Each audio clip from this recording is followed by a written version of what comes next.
सोत्तीर्णा खलु पाण्डवैरणनदी कैवर्ततः केशवः पाराशर्यवचः सरोजमूलम् गीताप्रगन्धोत्कटम् नानाख्यानककेसरम् हरिकथा सम्बोधनाबोधितम् लोके सज्जनषट्पदैरहरः हेतीयमानम् मुदा भूयात् भारतपङ्कजम् करिमल कर्मंसिनः श्रेयसे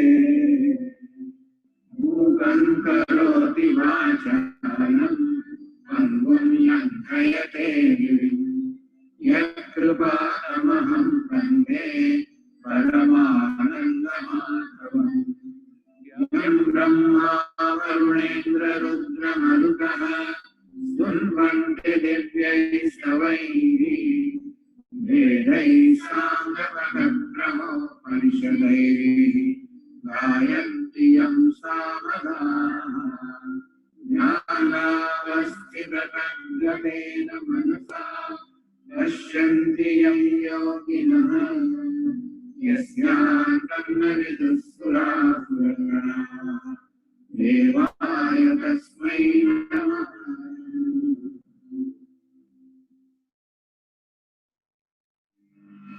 अथ त्रयोदशोऽध्यायः। श्रीभगवानुवाच इदं शरीरं कौन्तेय क्षेत्रमित्यभिधीयते एतद्यो वेत्ति तं प्राहुः क्षेत्रज्ञ इति तद्विदः क्षेत्रज्ञं चापि मां विद्धि सर्वक्षेत्रेषु भारत क्षेत्रक्षेत्रज्ञयोर्ज्ञानम् यत्तज्ज्ञानं मतं मम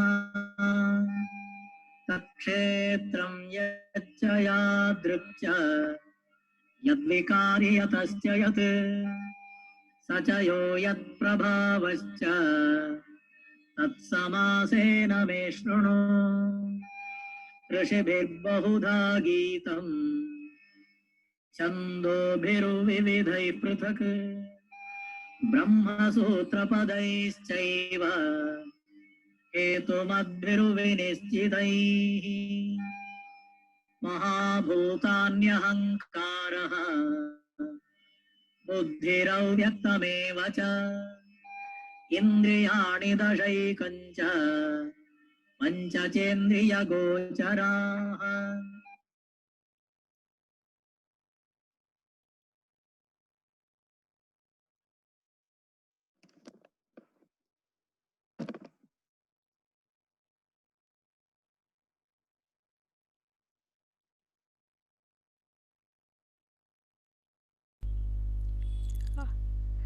Namaste.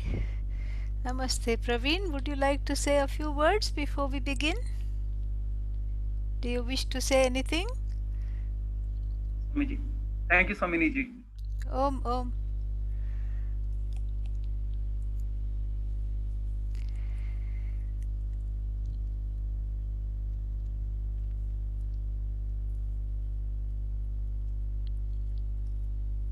Yeah, you can say something if you would like. This is the fourth satsang we are having this year, Swamiji, with you. The first one was introduction to 13th chapter. Next one was Vedanta into our life. Last one was Nakarmana Na Prajaya. And this is the intelligent, some verses from Bhagavad Gita that will help us lead an intelligent, living an intelligent life. I think these doses of yours, Swamiji, is like a capsule that helps us carry the rest of the month. Thank you for taking your time and helping us out. Oh. So we can start now. Swamiji, can I put spotlight? Yeah, you can do that. We will start now.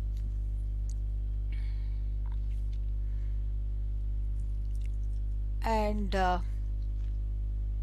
with our prayer, then we'll see where it leads us. Om Sahana Bhavatu Sahanau Bhunaktu Sahaviryam Karavavahai Tejasvinavadhitamastu ma vidvishavahai. Om Shanti Shanti Shanti.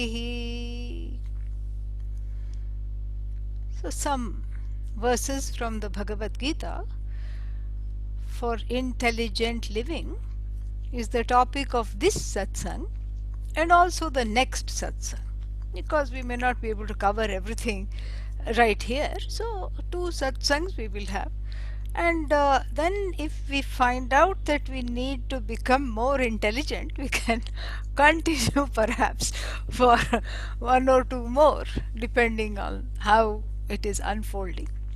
Of course, this is, even though the topics would be related, it will be discrete, as well, so that people don't feel like, oh, I didn't attend the last one, so I may not be able to catch up. No such thing. Each thing will talk about a particular aspect of intelligent living. And to begin with, first of all, we have to decide what is intelligent living. Before that, we have to decide what is living, period.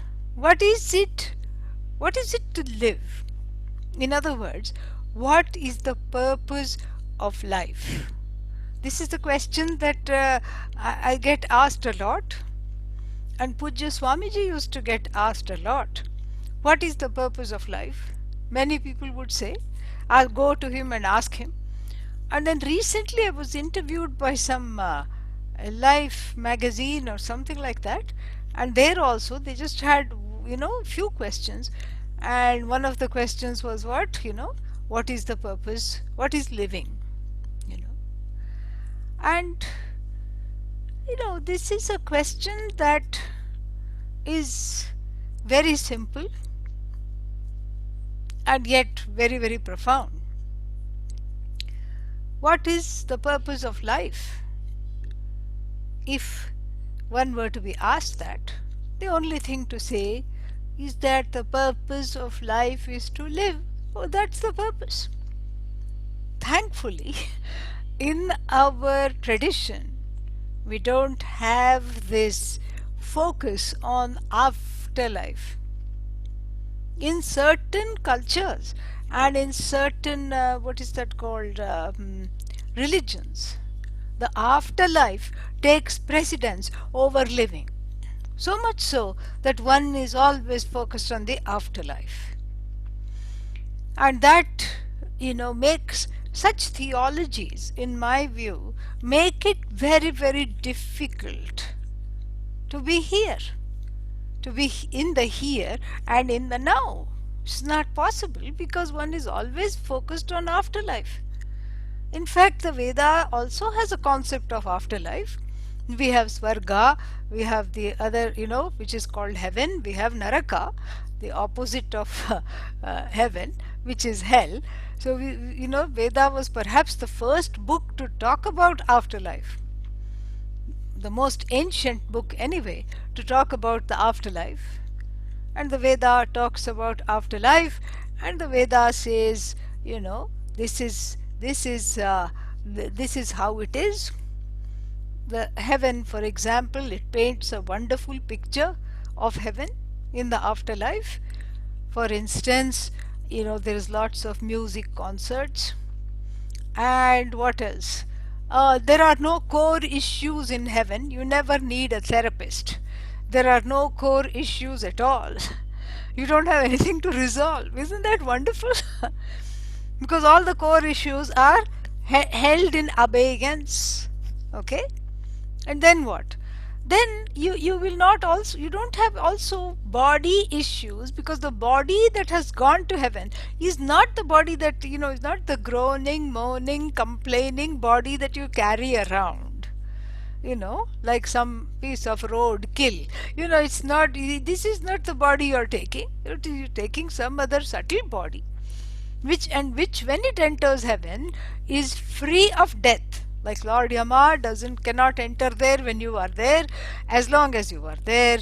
And then what else is there about heaven? Yes, and you won't have any body issues, no overeating, in fact no digestive problems, because you don't eat at all.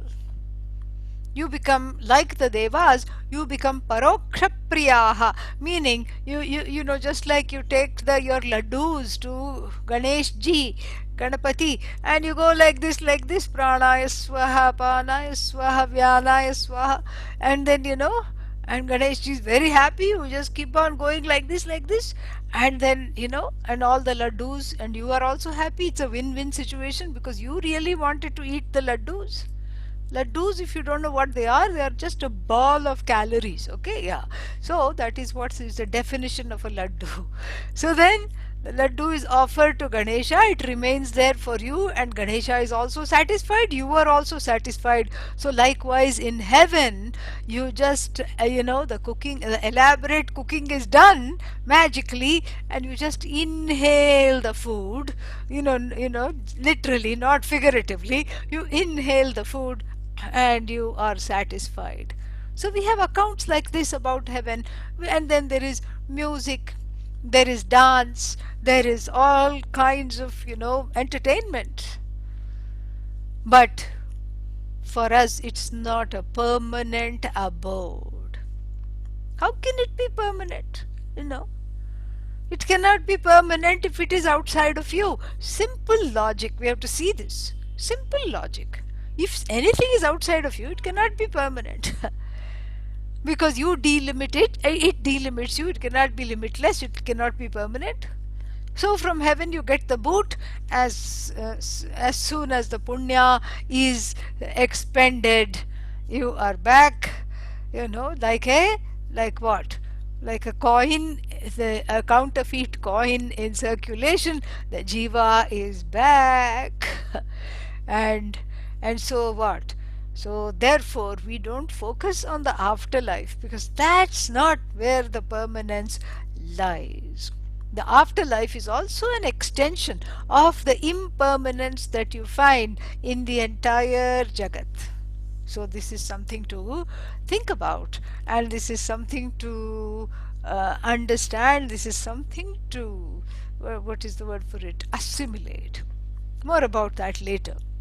So then, so what is the purpose of life? So the purpose of life is to inhabit this world. That is the first purpose of life. Because you don't have a choice, you have to live. Well, some people say, well, suicide is an option. Yes, but if you are a Vaidika, if you are an adherent of the Hindu dharma, then the suicide, again, what does it do? It takes you to some loka from where you will come back. It's just at best a temporary reprieve. It is not something which is again everlasting. And so therefore, if one is incarnated in this world, one finds oneself, what is that, with certain relationships, interacting with things, interacting with people. That is the purpose of life. You are here, you are here. You don't have to find some huge purpose and pressure yourself in the process. Oh, I have to become the most famous singer and the most famous dancer. I have to be really good at what I do, and I have to do this, I have to gain this. This is all putting lot of pressure. From the standpoint of Vedanta, live your life. Do what you have to do. This is what is living. The purpose of life is to do what you have to do. But how do I know what I have to do? Well, that's also very simple. Look around. What is there to do for you? If you have a child, you have to raise it. You can't give it to the wolves, to be raised. And if you are married, you have a spouse, there are certain duties, and there are certain duties towards the family, towards the community, towards the nation, towards the neighborhood, whatever it is, towards your friends, towards your relatives. That's all what is, this is all what is the intricacies of living. So the purpose of life is to simply live, fully live. And then what is this, you might ask, what is this word intelligent that is put in there? So what is this intelligent living? Living means, okay, I understand, I have to do what I have to do. Intelligent living means the purpose of life is to live without hurting others, at least intentionally, and equally importantly, without hurting oneself. This is very, very, very important. This is what we call intelligent living.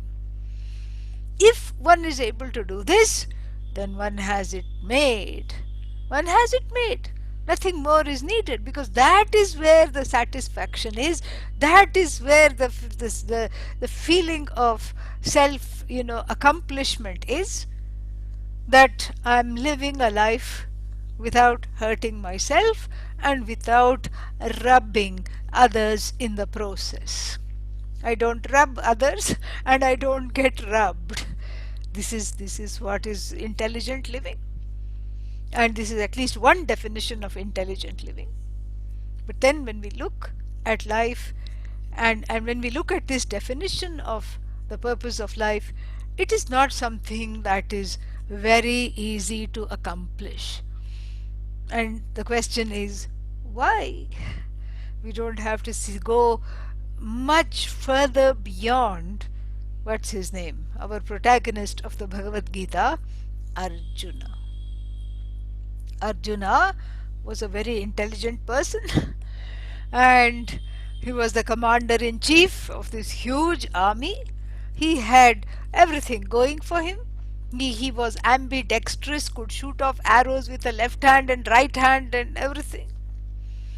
He was very skilled in what he did, and yet he found himself confused about life. He found himself wanting to run away and go to the forest, which is, how Swamis are born. This is how suddenly you get this impetus. Suddenly you get this pull. I'm off. I'm taking off. Why? Because we have a nice saying in English. When the going gets tough, ... what happens? The tough get going. And this is what Arjuna did. Arjuna, thought in his mind,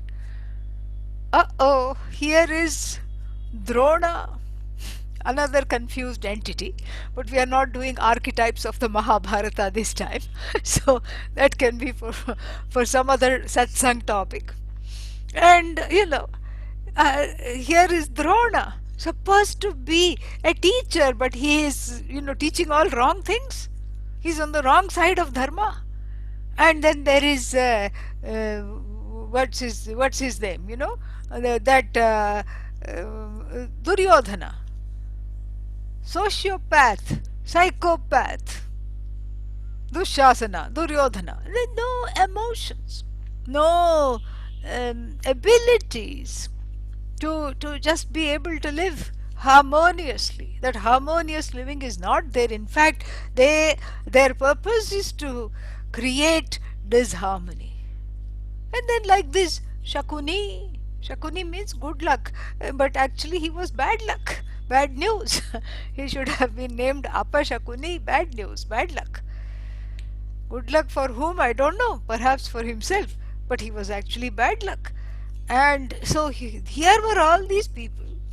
These, even though they were terribly dysfunctional, they were related to Arjuna. In fact, he thought that they were his group. his primary contacts. And he is supposed to live, and he is supposed to live without hurting them. That part he got.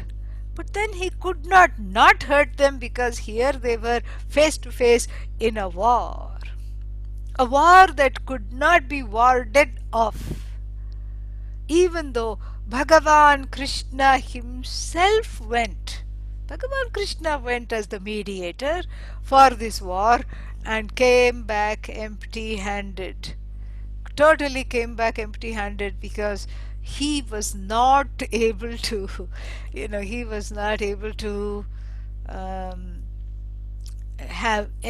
negotiate any kind of peace. He was not able to do that. He tried, even Bhagavan was not able to do that. But if you say then maybe Bhagavan is not strong enough or powerful enough, that would be a misreading of the understanding of Ishvara according to Vedanta. Bhagavan cannot go against your prarabdha, because your prarabdha is also Bhagavan. So Bhagavan cannot go against himself.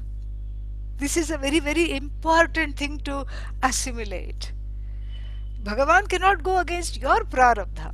What is your prarabdha? Your karma.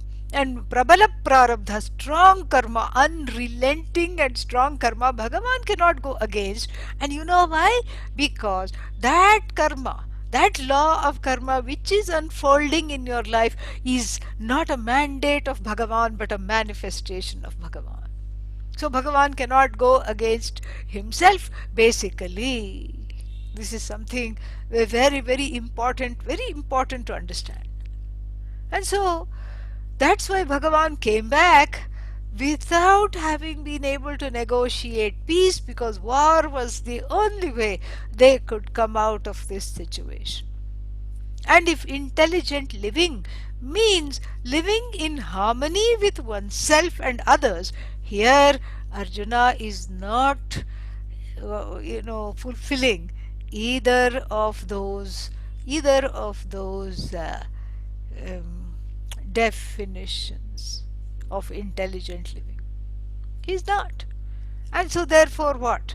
So therefore he is in a quandary, he is confused, and like I said, when the going gets tough, what happens? The tough get going. And he also wanted to get going. He wanted to say, this is not for me. This is something which we need to overcome, which we need to not, be in this. This is not for me. I have to live intelligently, and I'm not for this war. Conflict nobody likes, Forget war. Even conflict people don't like. It's very difficult to confront anyone, especially people so closely connected to you.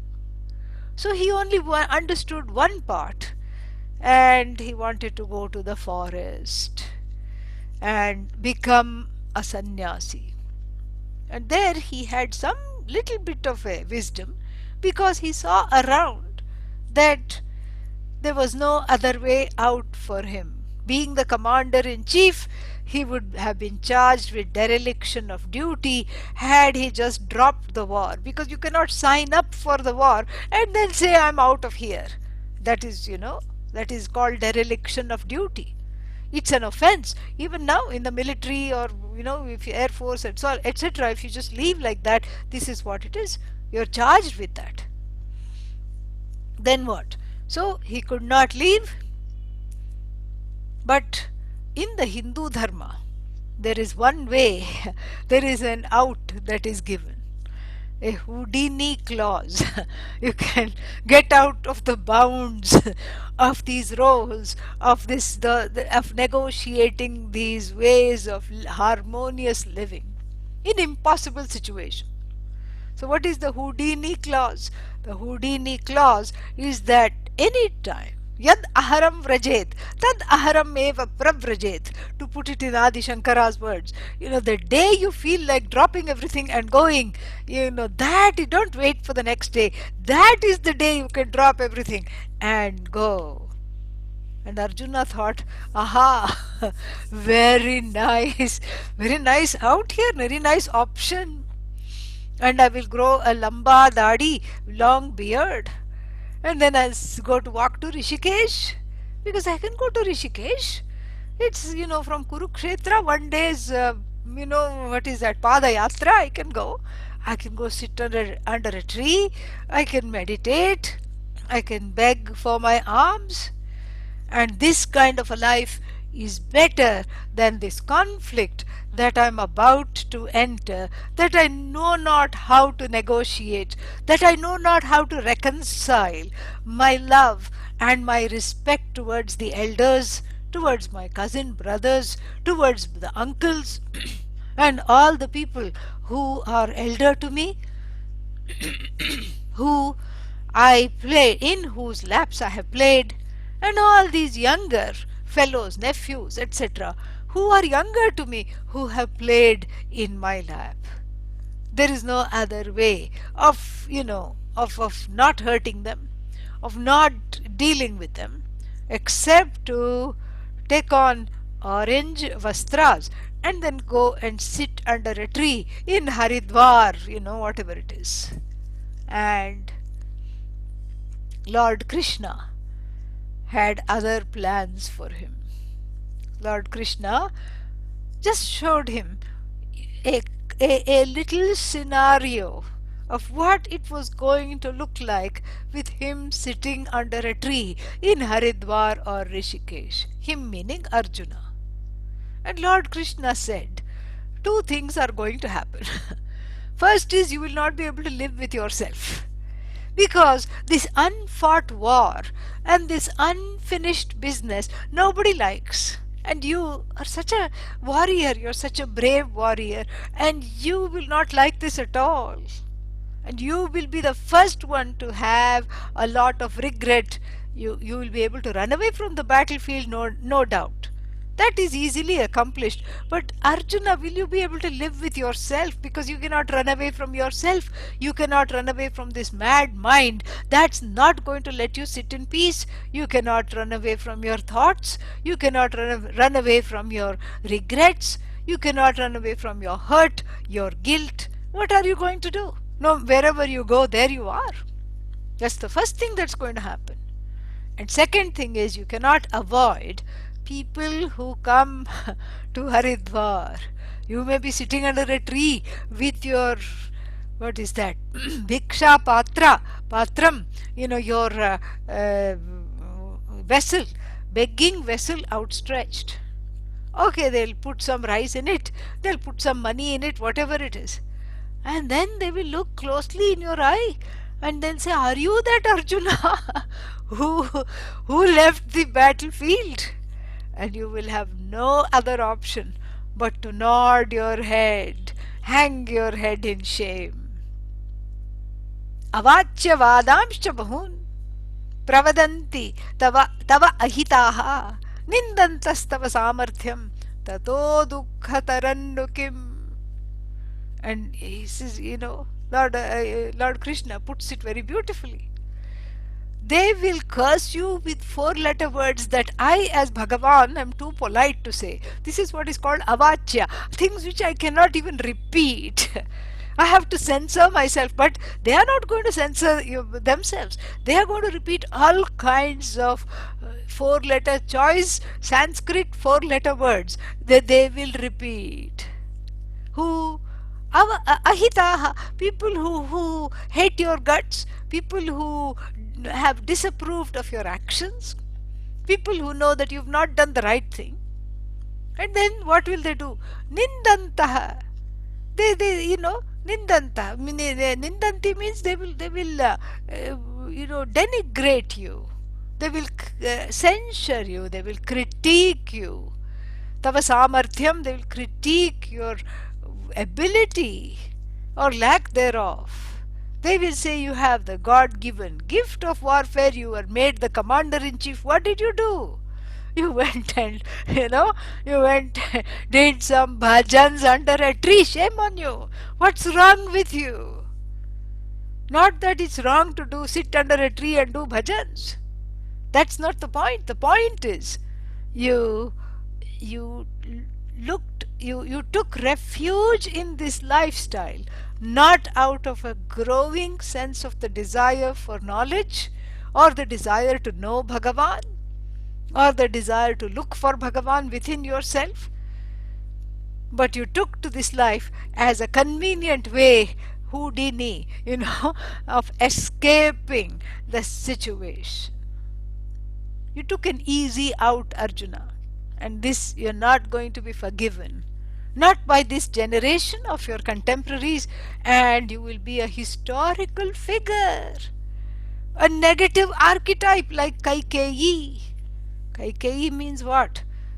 This lady who basically sent Rama to the forest. Everybody knows. And how old is the Ramayana? It's from another yuga. Still, no person in India or anywhere names their daughter Kaikeyi. So much of a negative archetype. And likewise, you will not hear anybody naming their son Duryodhana, Dushasana. Not possible, because they have become historical villains. Putana, the one that was trying to, suck the lifeblood out of Krishna, but then the opposite happened. Shurpanakha. No one names their daughters or their sons by this. So you will become a negative archetype. And not only your contemporaries, but children of the next generation. Thousands and thousands of years hence, even in the next yuga, you will be critiqued, blamed for your action. That much is the ripple effect of your action today, were you to take this. And that is when all the doors close, what happens? The door to Vedanta opens. Why? Because all the doors closing means what? The door to pravritti. Pravritti means things that I want right now, things that I want to accomplish, things that I want to have, things that I want to, things that I want to work towards not having. That is also a kind of a pravritti only. Keeping at bay what I don't want. All these are various examples of pravritti. We take the meaning of pravritti very, very narrowly and think that it is just something to be accomplished. It's not just something to be accomplished. It's to ward off things that I don't want. It's all my agenda. It's all the things that I want. I want this, I want that, I want this with relation to my children, with relation to my spouse, with relation to my life, with relation to my neighbors. Wherever you look, there are certain plans. There is a certain agenda. All this one wants. This is pravritti.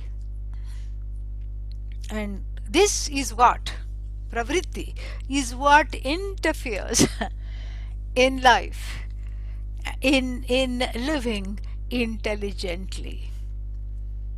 This is what causes disharmony with others around you and with yourself. So that there is a Kurukshetra not only outside, but there is a Kurukshetra within. Dharma and Adharma are fighting for a stronghold.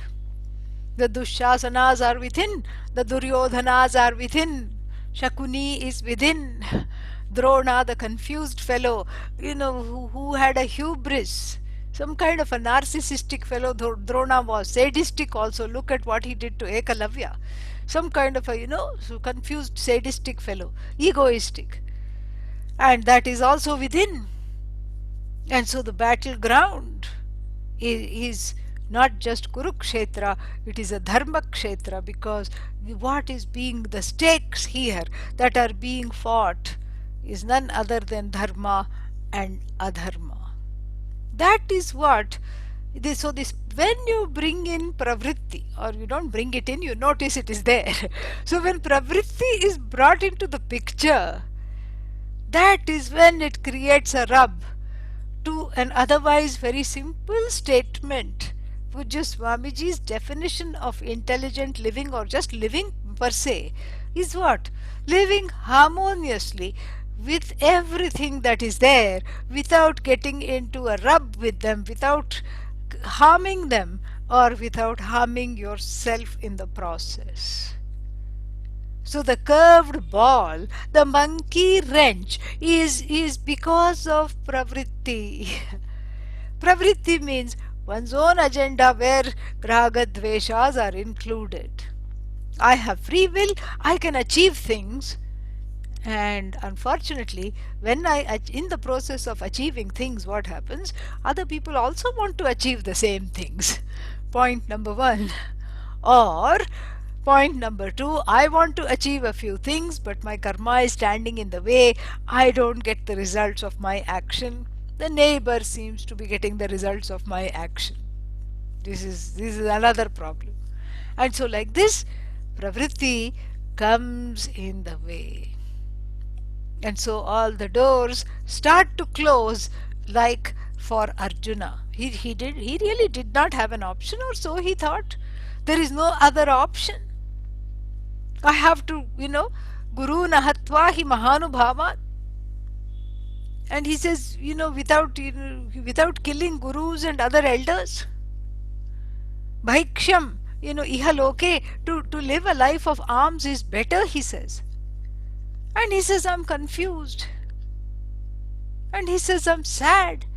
And the sadness is why? Because my agenda is fighting with somebody else's agenda in this world. What I have to do, I don't want to do. What I want to do, I cannot do. And what the other person wants to do, they seem to be able to do, and that is directed against me. And I have no other option except to become a ninja. What is that? What is the full title? Teenage Mutant Ninja Turtles, yeah. So, teenage means what? Like inner children. Screaming, yelling, not grown up, mutant. Stuck in a certain trajectory of growth. Stuck. Immature. Ninja, defensive and offensive. All they had was various yantras they used to fling at others. These turtles. Turtle also nice, long lived like the jiva. Keeps on living, and turtle scared goes and hides at the slightest provocation, is in a dome of denial. This is the situation of the jiva. And so we are very far away from intelligent living. How are we going to do this? This pravritti has come and put a curved the whole situation, put a curved ball. Because what I want to do, I cannot do. What I have to do, I do not want to do. Do not wish to do. But then, that is made even worse by looking around me and seeing what the other person wants to do. They seem to be able to get it. And what the other person wants to do is crowding what I want to do. And crowding my life, strangulating me. Fortunately for Arjuna, he recognized that everything was closing in. This is before the Houdini trick. Houdini was a famous magician. And on the stage, he would go inside one box and sit, and the box would be locked up. But before he sat in the box, he was all locked up. His hands were tied behind him. Tied means what? With chains and locks. His legs were tied behind, together with chains and locks.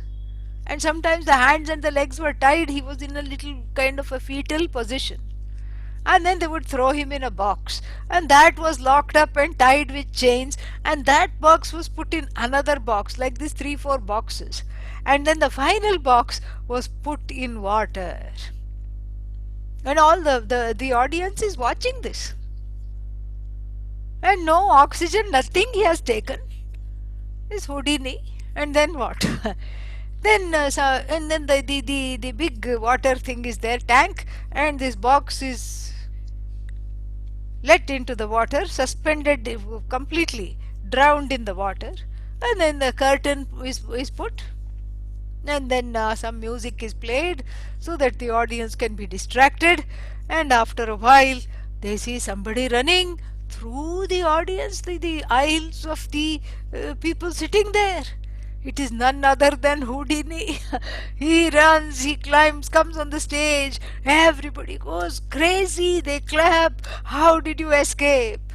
Nobody knows how he escaped. And then they would open the box, and then another box and another box and another box. No Houdini, because Houdini is standing in front of you. Somehow he would escape. And in a way, you know, Vedanta is that escape. Nivrityatmakam Shastram. This is what it is. This is not a Pravritti Shastra. This is a Nivritti Shastra. What is Nivritti? Opposite of Pravritti. Pravritti means approach. Pravritti means gimme, gimme, gimme. Pravritti means I have to be here in the front center and I want to achieve things. Then I want to be a go-getter. I am a karta, I am a bhokta, I am a pramata, I am this, I am that, me, I. And that's where the bondage is. Like Houdini, one is tied up, one is drowned, glub, glub, glub, glub, glub. But then the last portion of the Veda known as Vedanta, Upanishads, and of which the Bhagavad Gita is, where the Bhagavad Gita is also included, it is called the Gita Upanishad. It's a very important part. Very important part. And because of this, what happens? One is able to come out of the shackles of do worship, the shackles of pravritti, the shackles of I want, the shackles of raga, the box of dvesha. All these things one is miraculously, without needing to cut the cord and cut those chains, one is already out. Nivrityatmakam Shastram. Nivrityatmaka.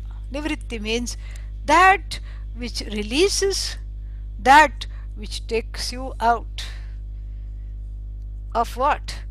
Out of this entanglement, thinking that I have to, that I'm caught in this quandary of not being able to live my life freely, without impinging upon the rights of others, and without in turn being impinged in the process. I'm stepping on toes and other people are stepping on my toes. Very soon there are blisters everywhere and I don't know how to walk, I don't know how to talk, I don't know what to do, and then that is the bondage. Thankfully, it is not an ocean of bondage, it's a notion of bondage. It's not an ocean of samsara, it is a notion of samsara. That's how you are able to escape, while leaving the box for everybody to see. This is the beauty. Nivrityatmaka, the Shastra. That's why the verse that we are going to look at today is the first verse in the Bhagavad Gita, which is where the teaching begins.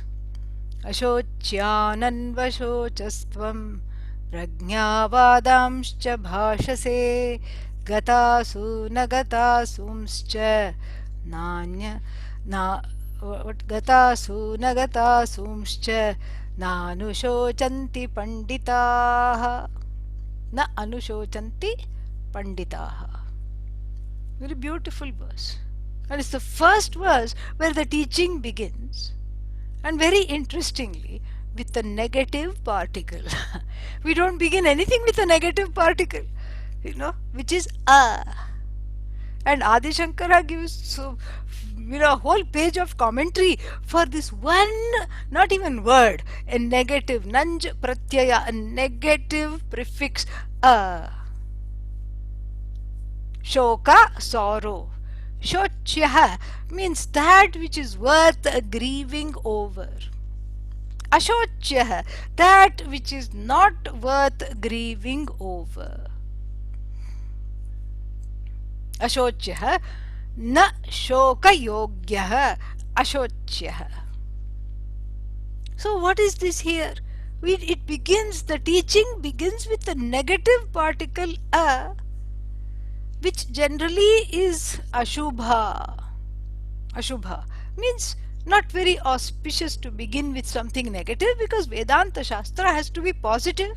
It has to tell me my Swarupa, it has to tell me how to live, it has to tell me how to live intelligently, and it has to tell me how to not come into the place of, having some kind of a conflict with others or with myself. It has to tell me all these things. But here it is not telling me anything, it is telling me Ashocyan Anvashocastvam. Ashocyan. You, Arjuna, this is the Lord speaking. You, Arjuna, are grieving over something that doesn't require grief, that is not worthy of grief. So this is a very big statement. And if you go to your friend's house and find them crying, and if you tell them, you know what, you are crying over nothing, then they will no longer be your friend, right? You cannot do that in an interpersonal relationship. But Krishna can do that. You know why? Because Lord Krishna here is been chosen by Arjuna as a teacher. Lord Krishna is not a friend, he is a teacher. And a teacher can get away with it because the teaching is beginning here. And that's the difference. So it begins, the whole teaching in Vedanta Shastra itself, the teaching begins with a negative particle. Ashocya, na shocya. It begins with a negative particle because the Shastra is nivrityatmaka. Nivrityatmaka means it is focused on retreating from the situation that is already tense, from where you have no other way forward. Where else will you go? You cannot go out. You cannot, because it is all surrounded with all kinds of things. The only place to go is within. This is nivritti. The only place, the only choice is to go within. And that is the escape. That is how to come out. That is how, that is what is called doing a Houdini. This is what it is.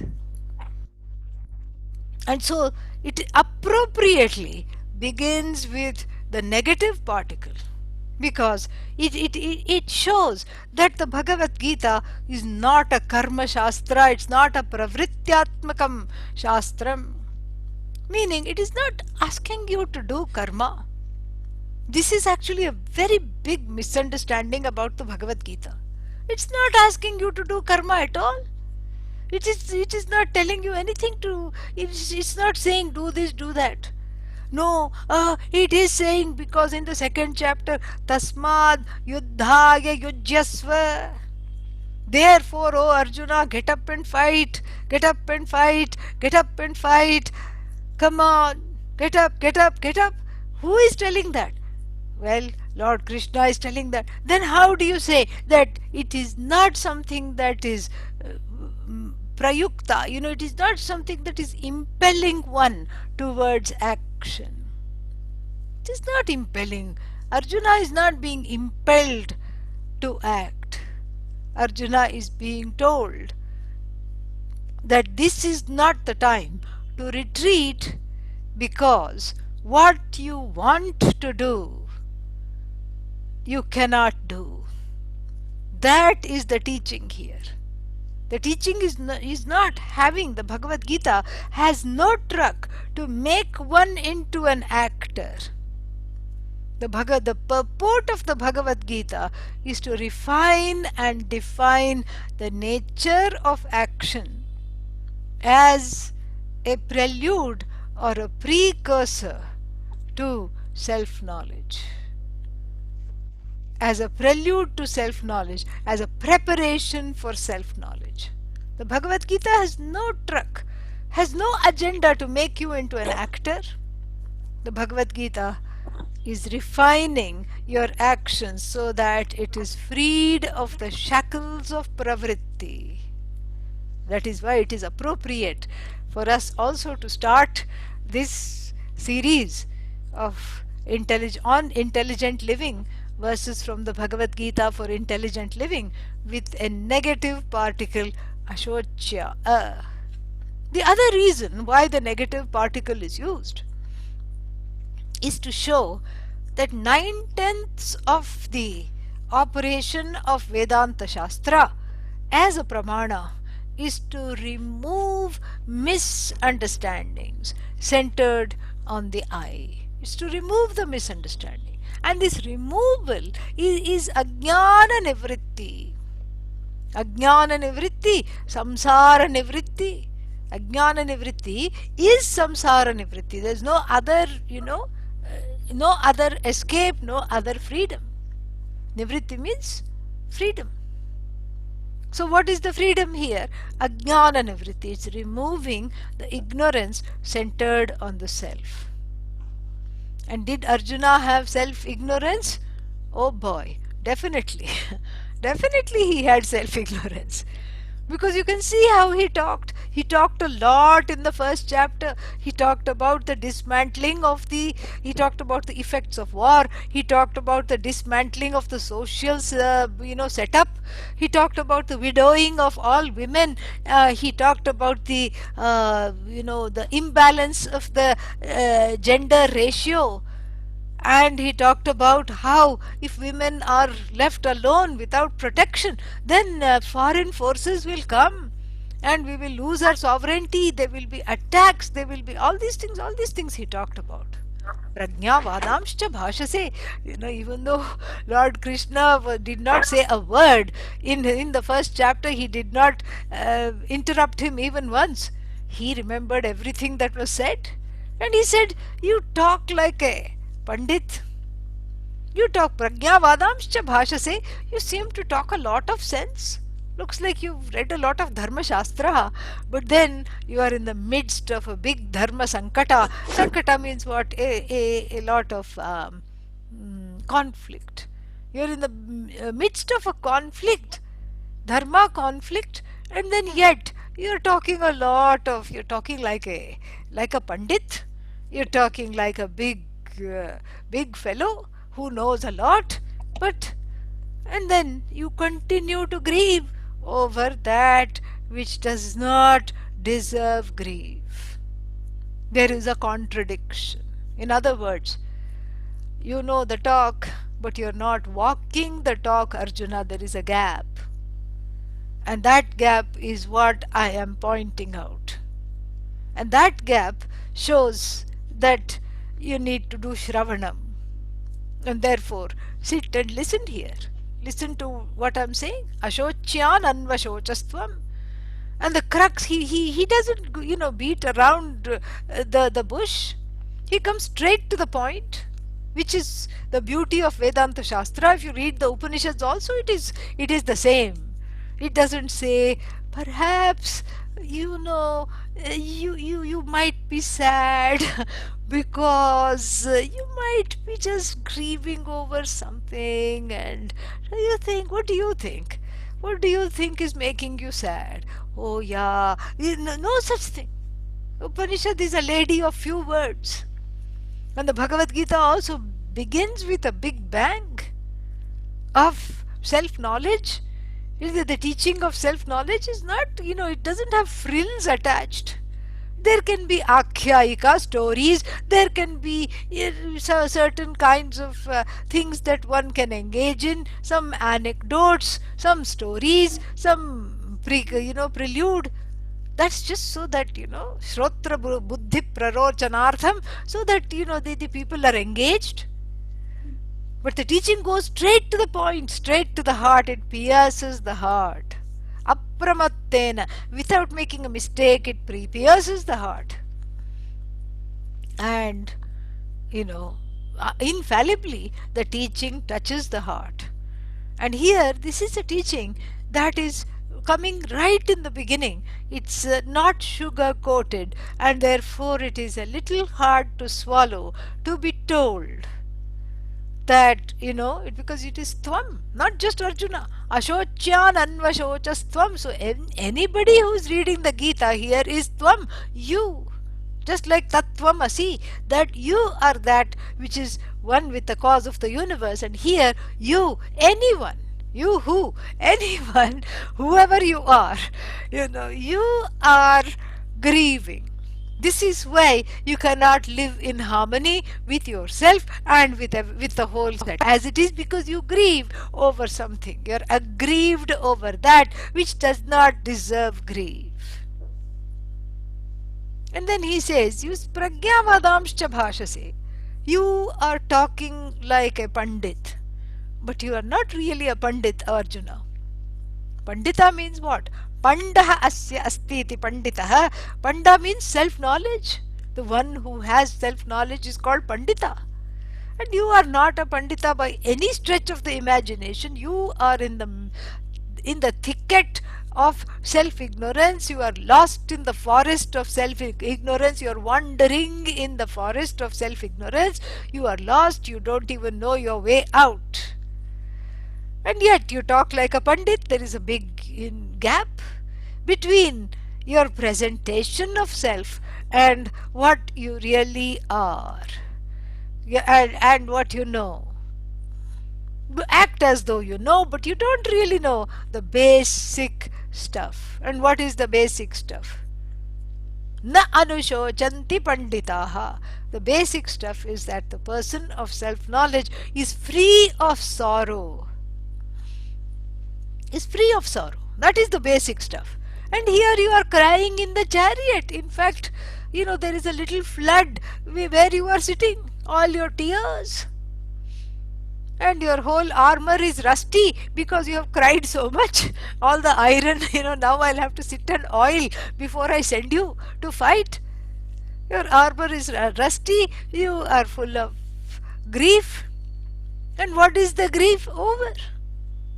And the grief is over all these stalwarts you are standing against.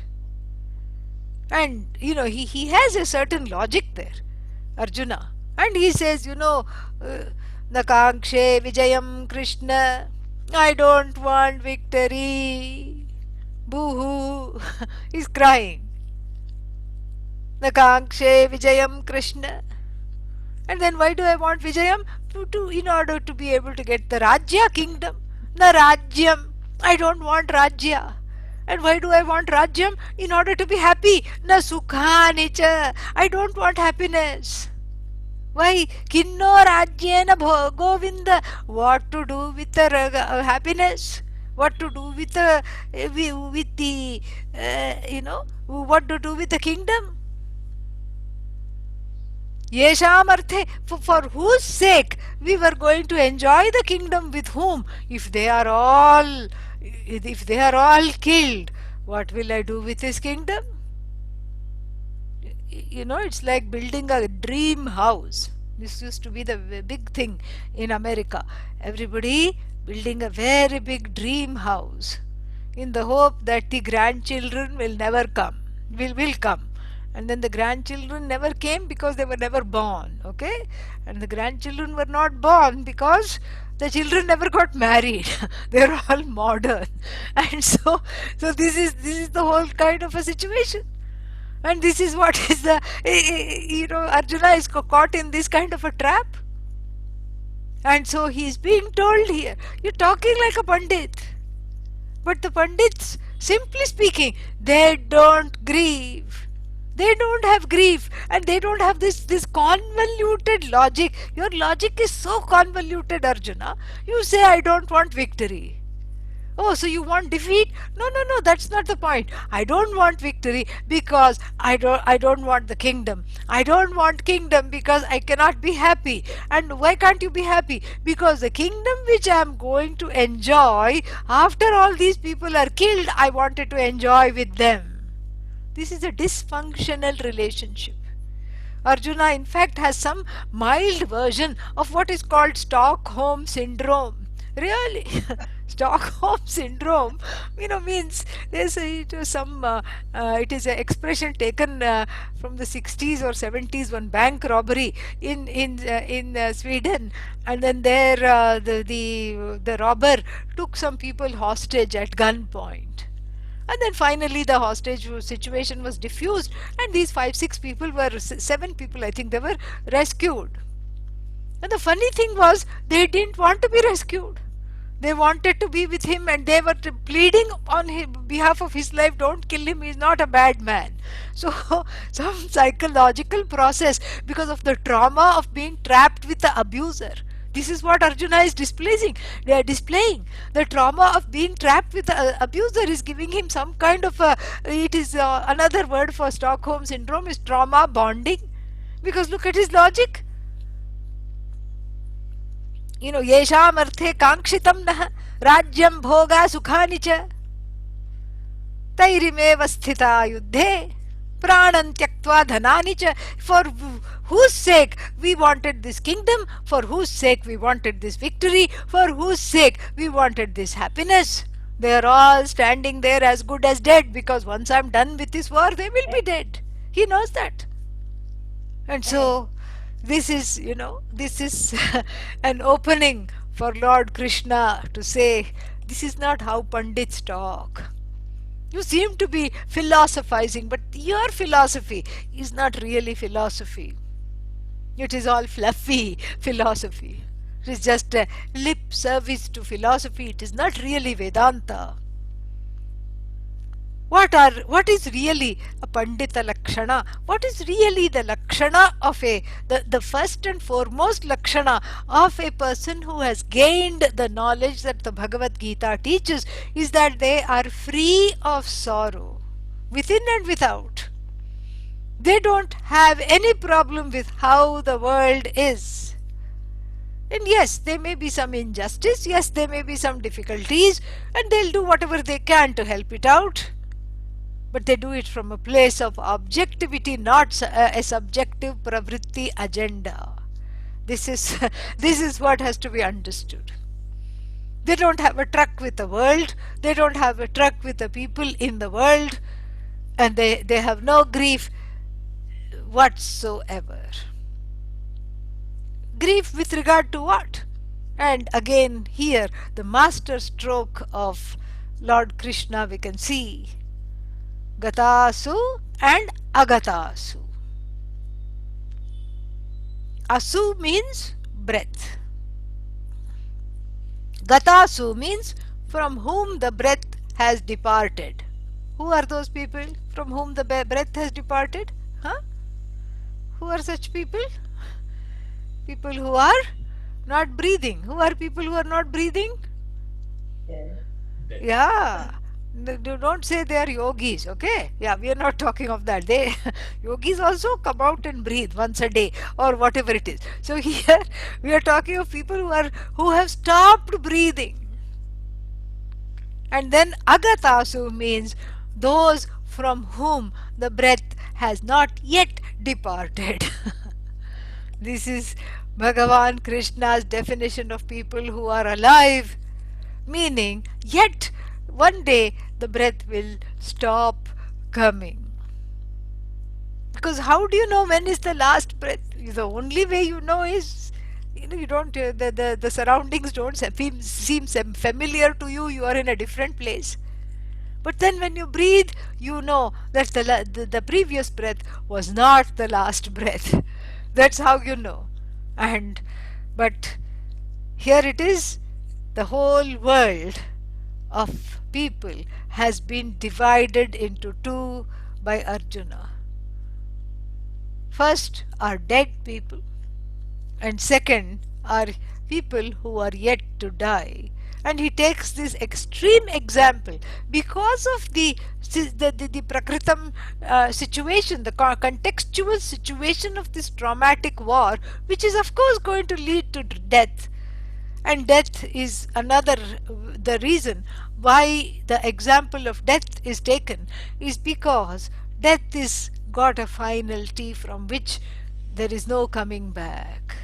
So there is misery, there is sorrow around many things in the universe, but the most sorrow is there around death. Most sorrow. And so therefore he takes this extreme example to bring home this point, that there is no grief with regard to the living or with regard to the death, with regard to the dead, where the Panditas are concerned. And so, what does this mean? I mean, we can look at this verse from two different standpoints. One is from the relative standpoint of just being a pragmatic person in the universe. If we take death or any kind of ending, it cannot be avoided.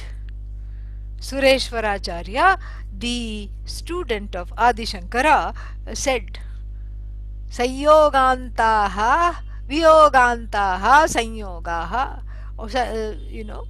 Vyogantaha, Sanyogaha. All coming together lasts until it falls apart. Vyoga is separation. Samyoga is coming together. Any kind of a union results in separation.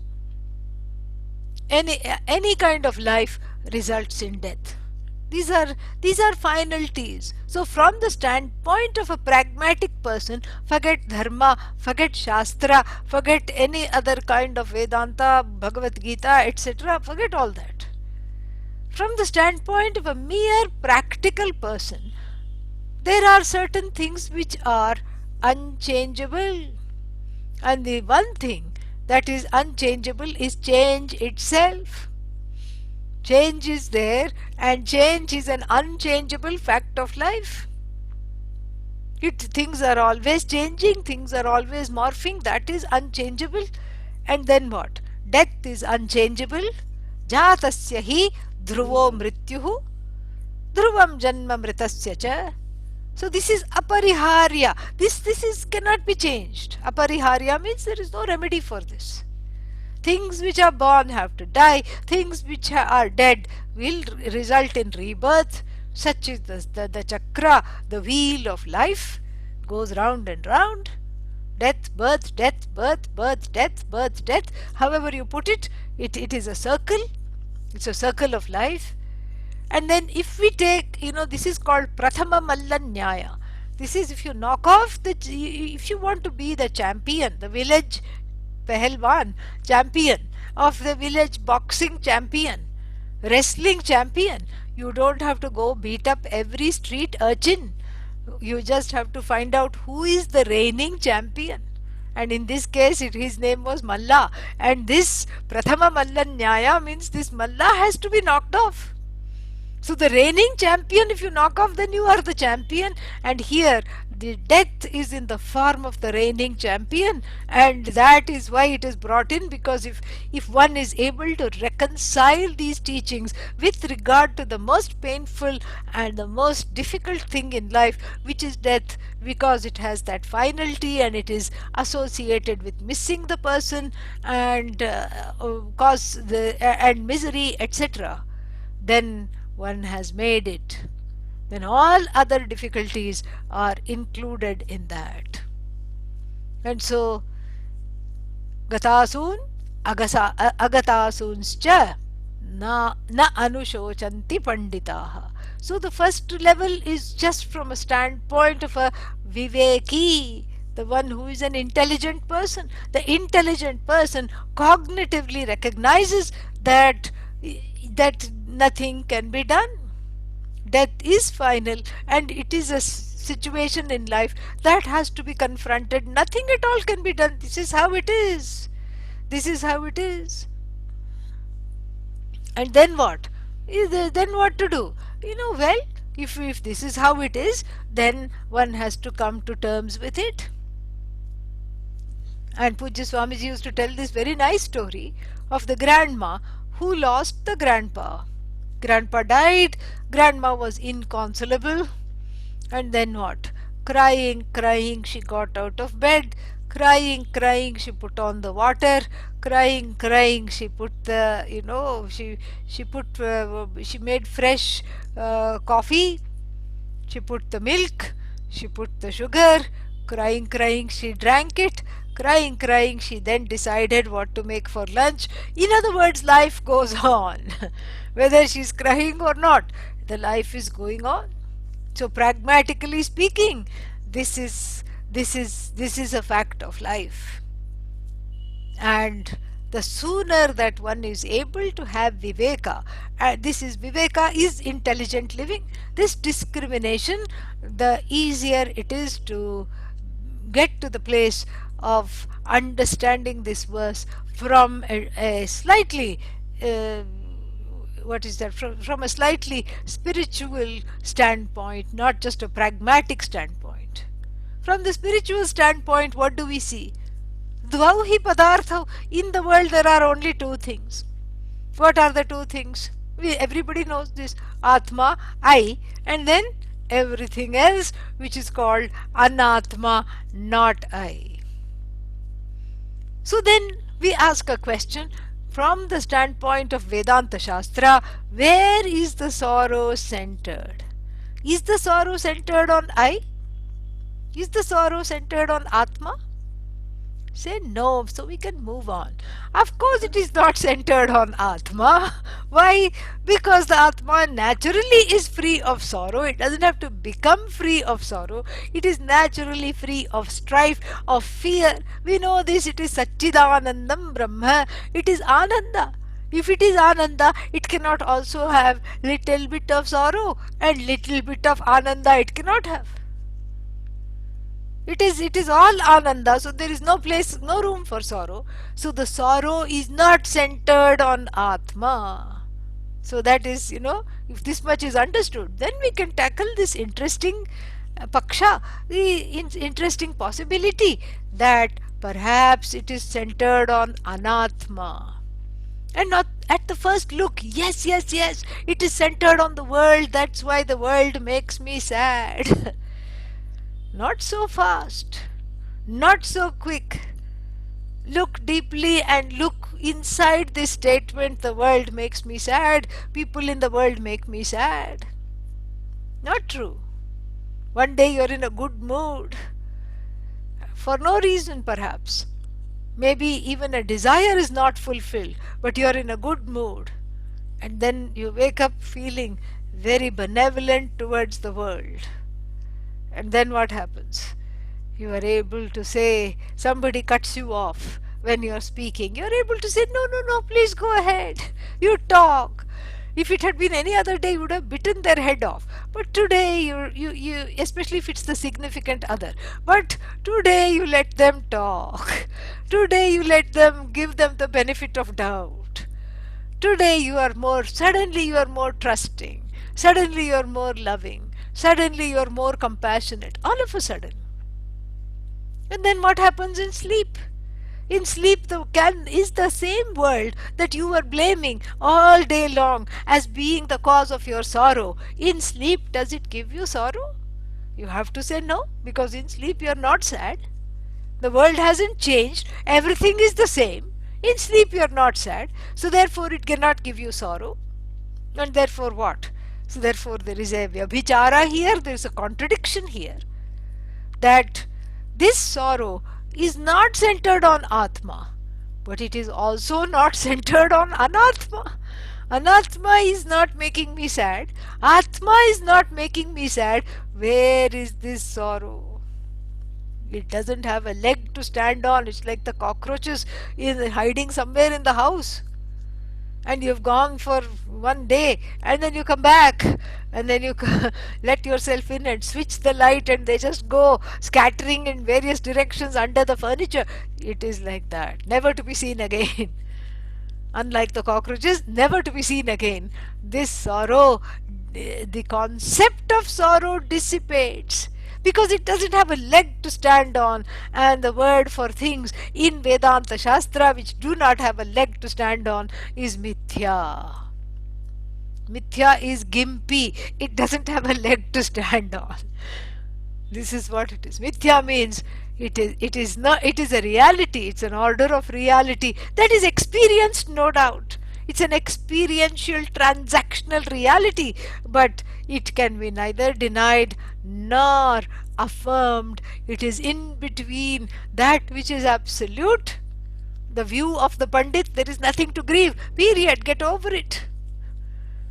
It is in between the absolute, and it is not absolute, and it is not a figment of your imagination either. It is not pratibhasika, a figment of your imagination, a completely solipsistic subjective reality, and it is also not objective. It is somewhere hanging in between. This mithya is hanging like Trishanku. Trishanku was a sage, and he went, he was going to heaven, but then Indra was jealous of him or something like that. Forget the whole story. And then he was sent down, and then somebody else wanted him to go up, so he was sent up, and then he was neither up nor down. So like this, mithya is like Trishanku. It can neither be affirmed nor can be denied. Sorrow is mithya because you cannot affirm sorrow. Because even the saddest person in sleep, they are very happy. That's why they don't want to wake up. They are ananda, they are all ananda. And so sorrow cannot be affirmed. But because it is experienced, it cannot be denied. And this in between, it is neither centered on Atma nor is it centered on Anatma, but because it is experienced by what? The manaha, the mind, the ahankara, the buddhi, etc. By the ahankara it is experienced, and so therefore we need this nivrityatmakam shastram, we need this shastra that removes not the sorrow but the notion that you can be subject to sadness. That is what is removed. That you are subject to sadness is totally removed. And this is how the teaching of the Bhagavad Gita begins.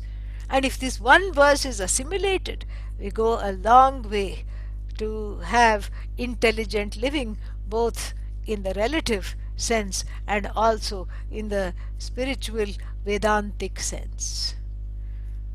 Om Purnamadah Purnamidam Purnat Purnamudachyate Purnasya Purnamadaya Purnamevavashishyate.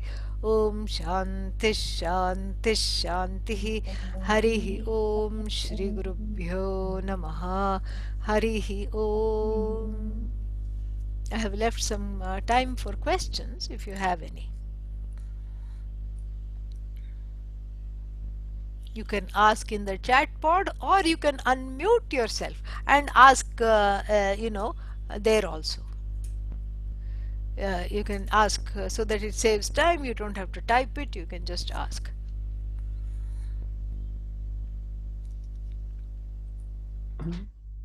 Pranam Swaminiji. I'm Girish. Yes. Nice to see you.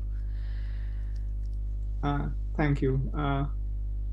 I had this one question, but this is not related to this talk.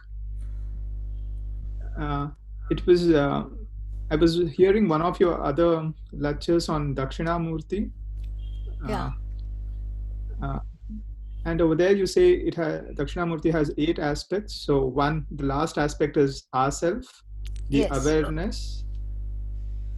So I wanted to know what would happen, because in India we do prana pratisthapana. So is the awareness centered in the idol also, or how does it work? So does Dakshinamurti then get 9 aspects, or I don't know? No. The I is not just awareness.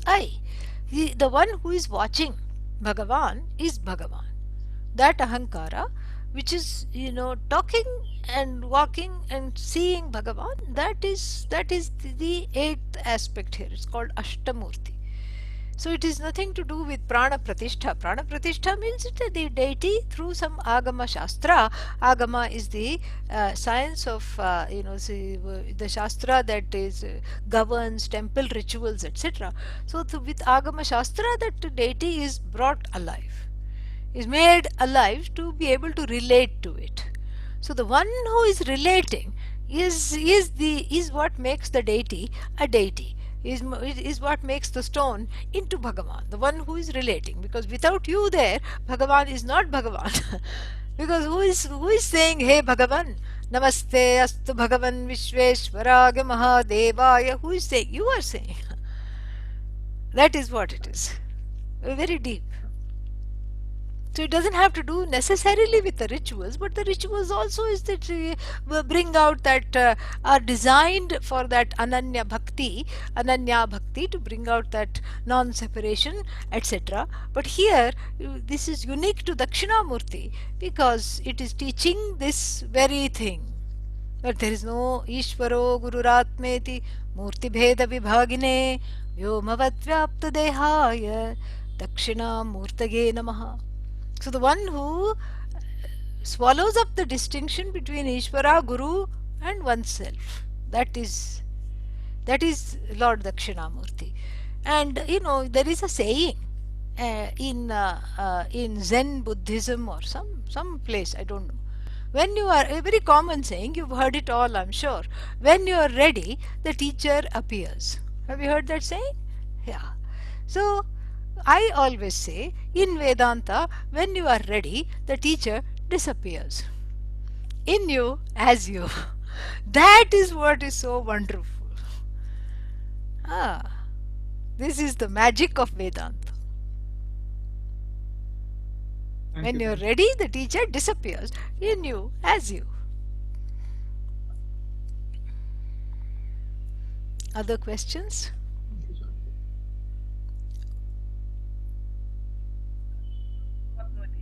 That says about three things and then it says equal to God. Is it not Mahavakya?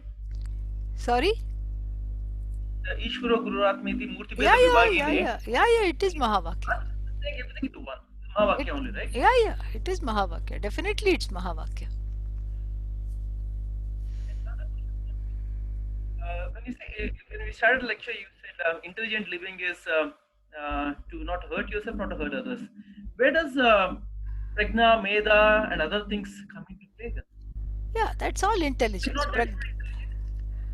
See, intelligence is being able to apply viveka and vairagya in daily life. That is intelligence.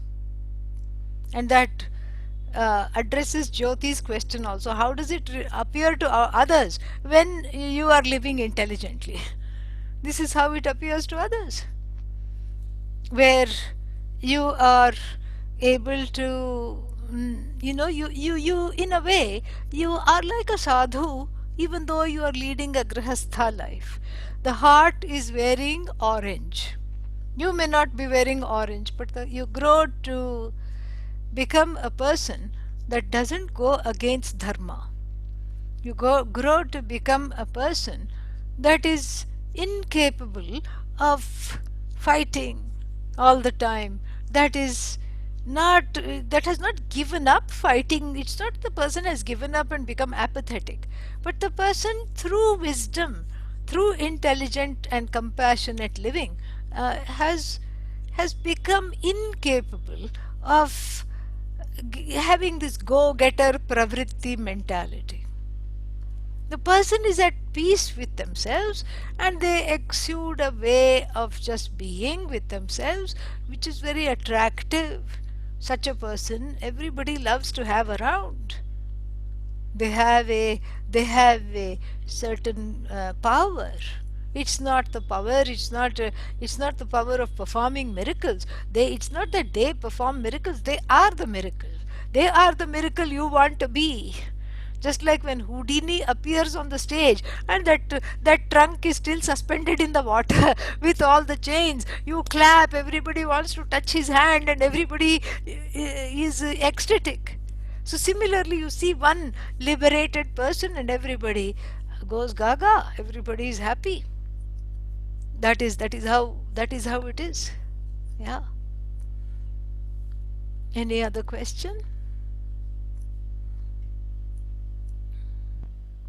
The next session on the same topic will be on the 29th of November, same time, same place. Can I ask one more question, Swami? Pranam Swamiji. Om, nice to see, nice to Hello. hear you, nice to see you. How is everybody? Everybody is fine here. Very nice. Excellent. Excellent. Very, Namaste. very Namaste, nice. Swaminiji. Om, Sorry, om. dear. Oh. This is Vishaka. Pranam, saying Yes, Pranam hello to Sukanya, hello Vishakha, how are you? you. Where is Sukanya? Sukanya? Here. Pranam Swaminiji. Om, om. Long time no Pranam, see. Very nice. All Wonderful. right. See. Hari Om. Om, See you. om, Bye. om. Om Swaminiji. Wonderful. See you all next time. Oh. Is that all, Praveen? I had one question, if I may ask. Yeah, please. So, we have so I play my role, my wife plays her role. So there's a conflict of thing comes in. Like I say something to the child, she says something to the child, which is opposite of it. Like I may be disciplining her, but she says shows love. So who's right there? And invariably we hurt each other in that process. Maybe both are right. Then Maybe sometimes the discipline is needed and the love is also needed. we hurt each other. So there's no intelligence in that. There is no intelligence in hurting one another, because then the next topic will be how to the next topic in the series on intelligent living would be fleshing out the concept of giving the other person freedom to be who they are. That is the key here, and we'll talk about that more next time. You see, if I give you the freedom to be who you are, then I will not be hurt, no matter what you do. Because there is, in giving the person freedom, there is a sense of acceptance. And there is a sense of, there is also unconditional love. Love. There is love because you let the other person be. And when you let the other person be, it's a win-win situation, because you have grown painfully because it's not easy to do. And the other person is so happy with you because you're not disagreeing, you're not disagreeable. So you're assured of a wonderful domestic life, and at the same time you're assured of moksha because you're working for it by letting go of the agenda that somebody should change. See, isn't that nice? It's a win-win situation.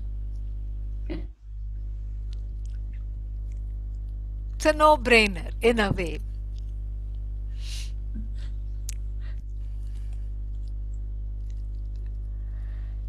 Anything else?